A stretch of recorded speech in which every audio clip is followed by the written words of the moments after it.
too, because he accepted this fight. As soon as the WBC ordered the fight, they accepted it. Unlike Caleb Plant, unlike Canelo, unlike Charlo, all those other guys, they think that they have so much confidence in their head, but they're scared to take the fight at the end of the day. So that's why I have so much respect for David Lemieux, because without a question, he took the fight.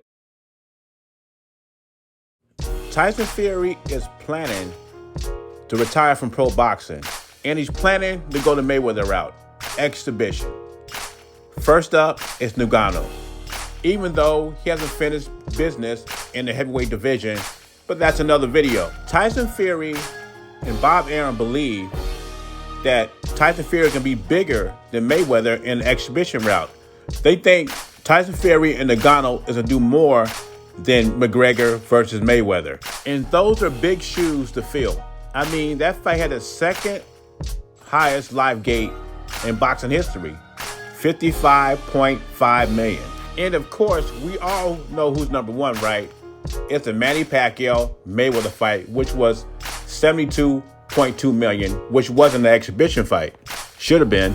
And then when you look at the fight period, it was the biggest combat sports fight in history, with 4.3 million pay-per-view buys, and the fight grossed over $600 million, which Mayweather took $280 million for himself, and McGregor took $130 million for himself.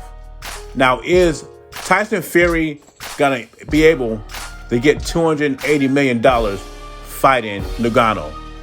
I don't think so. I think the fight will do well, but Tyson Fury is not the draw that Mayweather was. And the reason Mayweather was the draw that he is because people were paying for his pay-per-view fights because they thought this would be the night that Mayweather would lose, and people wanted to tune in to witness. Fury has his haters, but not like Mayweather. That's a different level.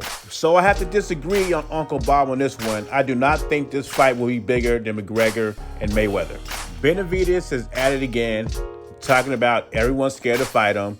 Caleb Plant, Jamal Charlo.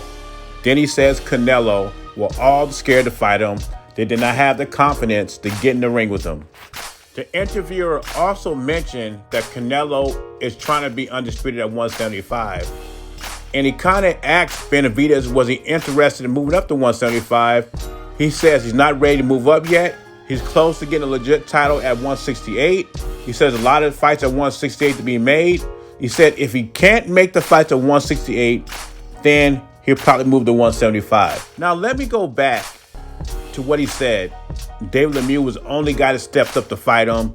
Canelo, Jamal Charlo, Caleb Plant, they're all scared to fight him. In Canelo's case, David Benavidaz had nothing to offer Canelo. And he's a very good fighter, young fighter. I like David Benavidaz. Now, the only one to blame is himself. You know what? I can't even knock Caleb Plant, because Caleb Plant was supposed to fight David Benavidaz after he beat Angulo and then faces a mandatory, which was Yildirim. But that fight never happened because Benavidaz lost his belt in the scale. So the only one he has to blame for those fights not materializing is himself. But now you want to call people scared. Jamal Charlo is the only one that's scared. You could have had a Caleb Plant and Canelo fight if you would remain champion. Anyway, leave your thoughts and comments below. Jay Beasy, I'm gone.